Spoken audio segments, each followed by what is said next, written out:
دابا بغيت نعطيك واحد القضيه. اشنو دار الوداد؟ شنو لا بريباراسيون ديال الوداد كيفاش كانت؟ واش لا بريباراسيون ولا لي ماتش؟ لي براب ديالو كان غير في هذا الاسبوع. انا باش نهضر معاك انا من امريكا لدابا. انا بغيت نرجع معاك حيت انا ما بغيتش نبقى نهضر دابا لانه سي ترو طار.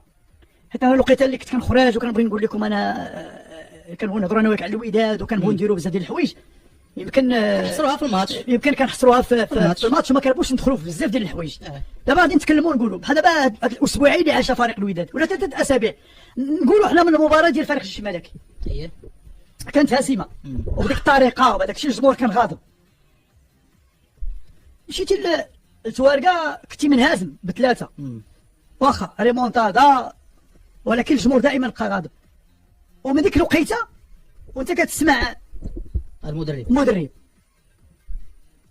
فيما كندخلوا انا وياك وعدنان اللي تماشات ملي كندخلوا ملي كنخرجوا خرجات اعلاميه البلاغ دخلتي اليوتيوب ودخلتي لذاك الشيء مدرب قبق قليل ساعات قليله وانت قلتي ضحكتي تتالي بهانيت قلتي لي واحد ما قلتي لي السي فخر ديال ساعات قليله بقينا كنسمعوا سيمانه وملي كتبقى انت تسمع بحال هذا الشيء ولكن كاع واحد نسمع لي نيت في تانكيو بن هاشم كنا خارجين دابا المشكله اللي كاينه هذا المدرب هذا اشنو هي الطريقه اللي كان كيشتغل بها كيبغي يوجد فيها فرقه في وسط هذا الجو ما عرفتش مستحيل توجد فرقه. لا ولكن بلاتي عندنا انا كنقول واحد القضيه الدري راه عايش في المغرب هذا راه ماشي مازال دنماركي سويدي ما كيعرفش الدارجه تقدر دايزه فوق منه الهضره ولا شي ولكن هو راه خدام هذا راه عارف يدخل لداك الشيء ديال الريزو عايش تيدير كيعرف واش سميتو كيفاش كان كيبريباري. ثم لاعبين كيفاش كانوا كيعيشوا يعني هاد البلاغات. ولكن الشيء المؤسف ما كاينش شي واحد خرج قال بانه كاين الناطق الرسمي تخرج سي طلال شاكر بلاتي مزيان. انا اللي سمعته اللي غيكون خطير انا ما سمعت انا ما وصلني كيقولوا هذا كيقول اللاعبين حكا ما بغاو هذه القضيه ما عمرها ما كانت في الوداد بغاو المدرب يقر ما كان عنده الحق. اذا كانت هذه القضيه هذه انا نعطيك مثال اسمح ما عمري ما عطيت مثال انا ويمكن نعطي بيا انا ما كنبغيش نقول نهار اللي جا دو كاستل 2011 شكون اللي كان تما؟ فخر الدين مع من كنت انا مع المنتخب المحلي الله يعطيك الصحه وهذو كلهم خوتي واصدقاء ديالي وصلنا نهار عيط لي اكرم قال لي راه غنساليو ما زعما هذا كنت نقدر لقينا اللعابه يقولوا لي لا حيت انا واحد العلاقات عندي ماشي وطيده اكثر ما هي وطيده مع علما ان اللعابه ديك الساعه كانوا دي باترون ولكن كيبقى الفريق فوق الجامع وشخصيه الفرقه فوق الجامع هذه ما عمر نهار غتولي هذه انا استسمعها الناس اللي يعطوني يعني الكلام ديالك بين مزدوجتين لا حيت انا سمعت اذا كانت هذه القضيه اتونسيون راه ما عمرها ما كانت في الوداد ما عمرها ما كانت في الوداد. والاخطر هو انه كانوا روجوا الاسم ديال واحد المدرب ارجنتيني وفي نفس الوقت خرجت الخبر ديال ان راه اللاعبين كيدعموا المدرب.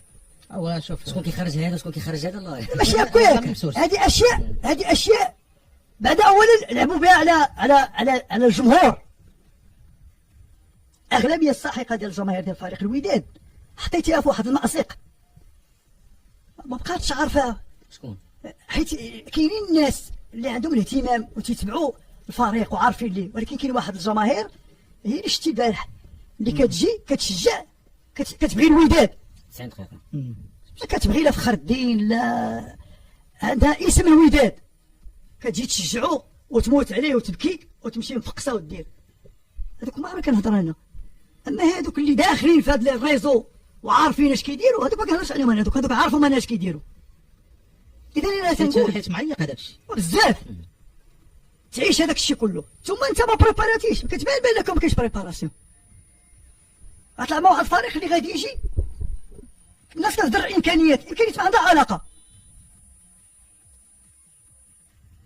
غنقدر نعطيك 700 مليار نتايا ما تعرفش تجيريها ولا وجيت عمالي انا عندي 100 درهم في جيبي انا عندي النفس عندي القريحه باغي نلعب وباغي نربح عندك الحظ القد غادي نربحك ضيعوا البارح ملي كتشوف الماتش كيبان لك واحد الفرقه اللي هي تسمح لي قبل ما ندخل باش اللي ديتاي تكنيك انا باش نرجع لهذه القضيه هذه. انا متفق معك باش حتى الناس عاوتاني كيسمعني يفهمنا. السؤال كان تطرح حول الاجواء اللي كان فيها في وسط الحديث على المدرب غيمشي المدرب ما غيمشيش.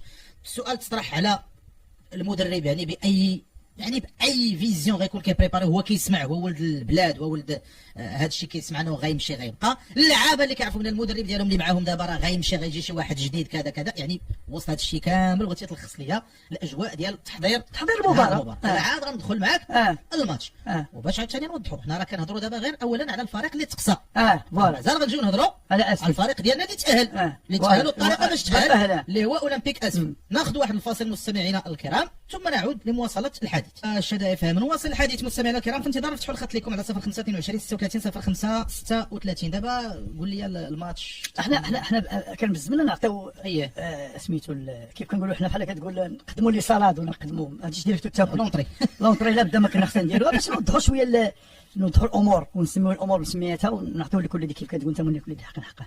الا دخلنا الماتش منير كنظن بانه بحال كتعرف بحال كتقول طبقا للاصل الجمهور وكانه لا هو لا المذيع لا المعلق لا المتتبع الصغير والكبير. اول حاجه وليتي كتكلم على اكثر وهي الاستقرار على واحد التشكيله. البارح كتشوف الريحي اللي كان ديال شحال هادي عدد كبير دابا من الجماهير ديال فريق الوداد كتسائل يعني كيفاش واحد اللعاب اللي منين تما ثم التشكيله اللي لعبت في اسفي مغايره تقريبا وقيل على التشكيله اللي لعبت في سميتو. خطا كيف كان الخطا الاول وتسجل فيه هدف، خطا ثاني فادح حتى هو كيفاش مشات الكره زياش وكيفاش اش كيدير تما بعدا. انا هذا هو دابا المشكله. شرح لي انت مدرب. لا واخا نقولها لك ما انا التواجد ديالو تما واش ما عرفت في كيدير تما راه فراسو تماك ولا ما عرفت ما فهمتش الطريقه باش بغا يدير كونترول قال واقيلا راه هنا لعب دغيا مشى ليه ودار لي بريسينغ وداها عليه كيفاش تعطات وكيفاش تسجلات. يمكنش يسجل الهدف ديال التعادل ولا كيسيطروا طار جوج كنظن بانه اسفي كان هو بشهاده ديال الجميع ملي كتهضر على الماتش ككل كنظن بانه كانت كارثه.